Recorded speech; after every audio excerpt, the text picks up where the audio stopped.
Sergeant Donkey wasn't actually a donkey, contrary to popular belief. He was a gerbil. He was the best gerbil we had on the force.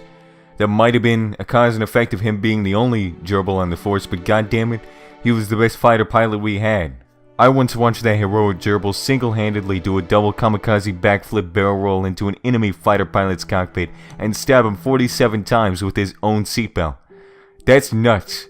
That's some nut shit right there. On that tragic day of Sergeant Donkey's death, he was outflanked, outgunned, and outnumbered, but he still managed to pull through and fought off as many of them as he could.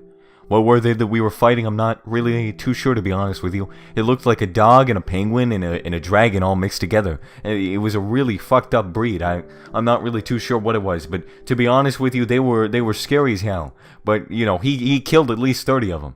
He killed about 30 of them. I didn't keep track. I counted as many as I could on my fingers, but goddamn his karate skills. He blew fire out of his fingers at some point. I don't know what he was on, if he was on some sort of drugs, but man, Sergeant Donkey really pulled through. And just whenever Sergeant Donkey thought he had the enemy beat, a samurai named Bagel Soon came out of nowhere and started chucking poisonous bagels straight into Sergeant Donkey's mouth. He tried to resist him as much as he could, and he killed the samurai in the process, but it was too late. The bagels have already gotten into his tiny little gerbil system, and he died right there on the spot as I held him in my arms. Sergeant Donkey was a hero, and he was the best gerbil we could ever have on this force.